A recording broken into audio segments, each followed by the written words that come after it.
Ele foi chamado de o político mais popular do planeta por Barack Obama, mas os últimos anos foram duros com o ex-presidente do Brasil. Em 2017, Luiz Inácio Lula da Silva foi condenado por corrupção e preso. As perdas pessoais foram tão devastadoras quanto as perdas políticas e muitos pensaram que Lula sairia de cena. Mas no início deste ano, o Supremo Tribunal Federal do Brasil decidiu revogar as condenações que o mantiveram na prisão quase 2 anos e restaurou seus direitos políticos. As sondagens mostram que Luiz Inácio Lula da Silva está bem colocado para vencer Jair Bolsonaro na eleição presidencial do próximo ano. Meu convidado no Global Conversation de hoje é o ex-presidente do Brasil e superstar da política, Lula.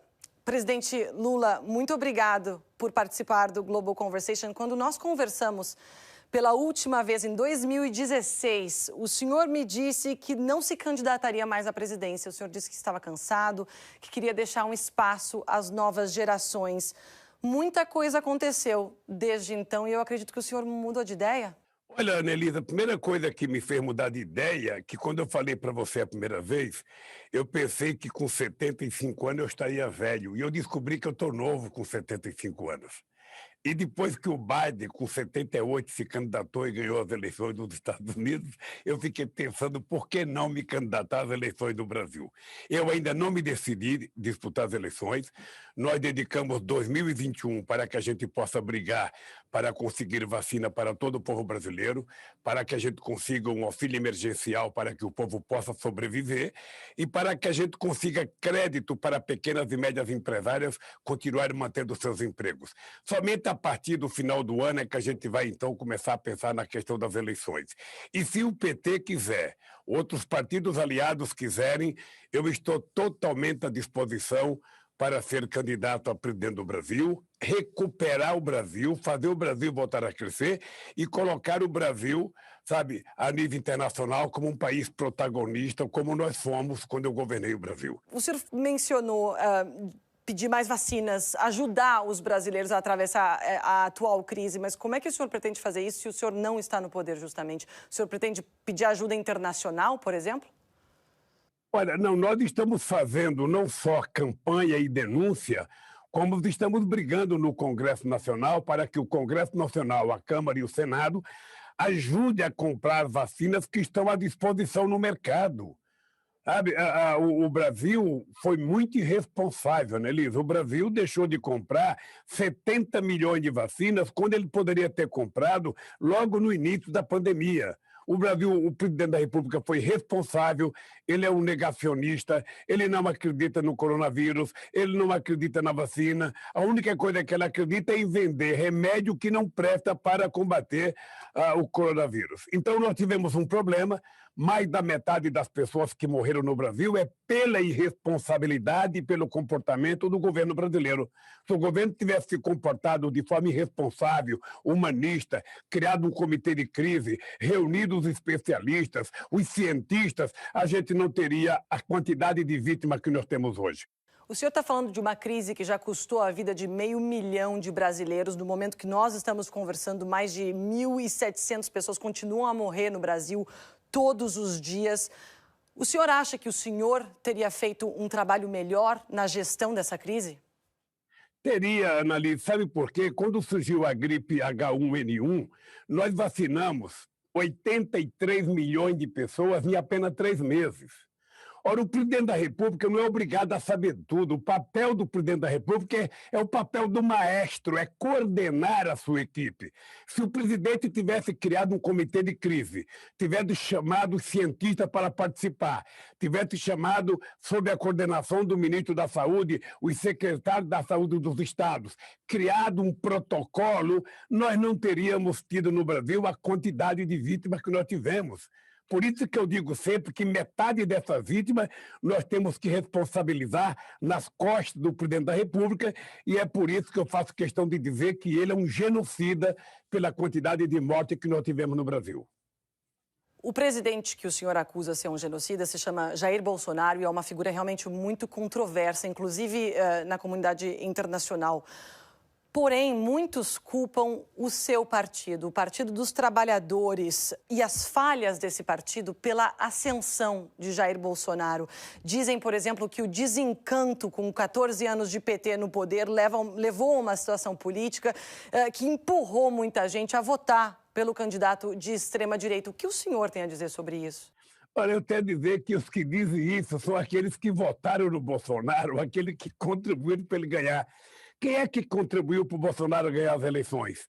Aqueles que me acusaram falsamente, aqueles que me colocaram 580 dias na cadeia para que eu não pudesse disputar as eleições, aqueles que fizeram acusações falsas contra mim e agora já estão provadas que as acusações eram falsas, que o juiz era parcial, que os procuradores faziam parte de uma quadrilha, tudo isso já está provado. O Bolsonaro é resultado de uma mentira, da farsa, ou seja, porque nunca se teve tanto fake news numa campanha, ele não participou de debate, ele mentia, e mentia descaradamente. Ainda hoje, Annelise, o Bolsonaro conta 4 mentiras por dia. 4 mentiras por dia.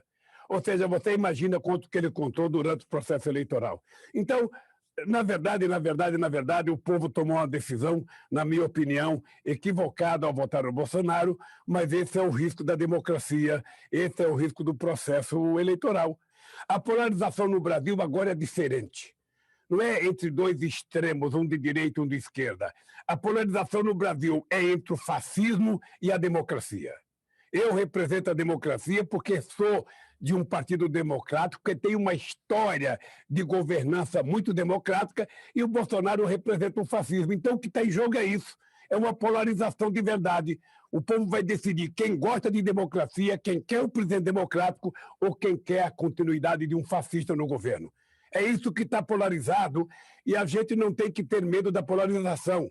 A gente tem que ter consciência que depois das eleições, você ganhando as eleições, você vai ter que governar unificando a sociedade, conversando com todos os seres humanos daquele país e tentar construir uma governança em que as pessoas possam viver mais felizes, viver em paz, trabalhar e viver dignamente. É isso que eu vou fazer, já fiz.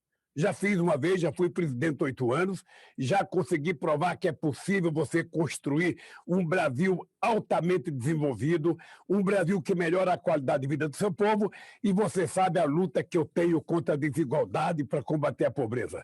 Nós conseguimos tirar o Brasil do mapa da fome da ONU e, lamentavelmente, a fome voltou ao nosso país. Então, eu sou um presidente que vou governar o Brasil para todos, mas as pessoas têm que saber. Entre governar para todos, a parte pobre da população é a parte que terá preferência numa governança minha. Presidente, parece que o senhor já está em campanha presidencial.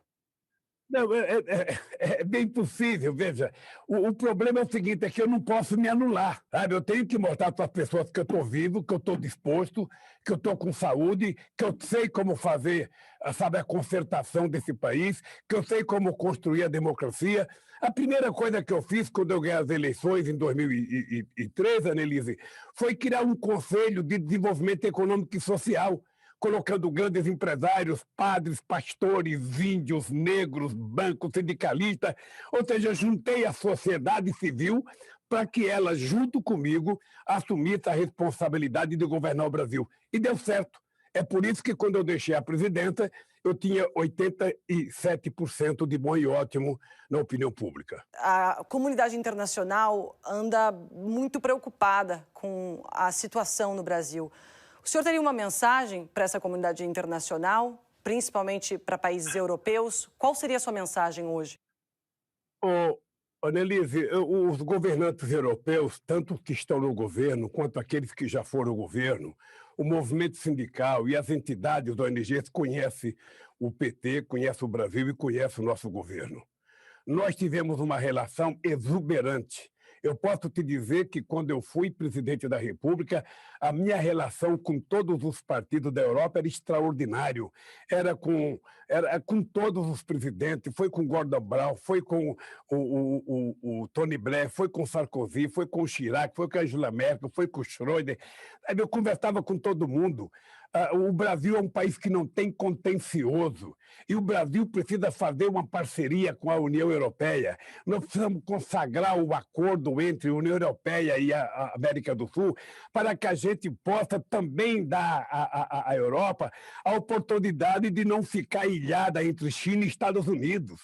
Eu fico vendo as notícias daqui e vejo os americanos colocando posições contrárias ao gasoduto que a Alemanha está tentando fazer, sabe, com a Rússia. Eu fico vendo os Estados Unidos brigar por conta da indústria, sabe, da inteligência artificial, da Huawei, da indústria de dados, ou seja, os Estados Unidos e a China precisam se colocar de acordo e a Europa não pode ficar no meio dessa briga, não.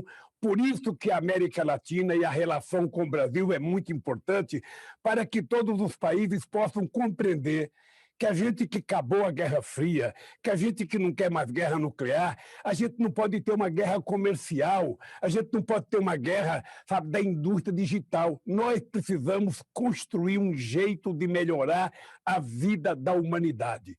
E eu acho que a Europa, com o seu estado de bem-estar social, a Europa pode contribuir para que a gente faça políticas para ajudar a desenvolver os países mais pobres do mundo, inclusive com a vacina contra o coronavírus, ou seja, para que ela seja transformada num bem da humanidade e para que todas as pessoas possam receber suas vacinas. Presidente Luiz Inácio Lula da Silva, muito obrigado por participar do Global Conversation. Obrigado, Elise, e até a próxima oportunidade.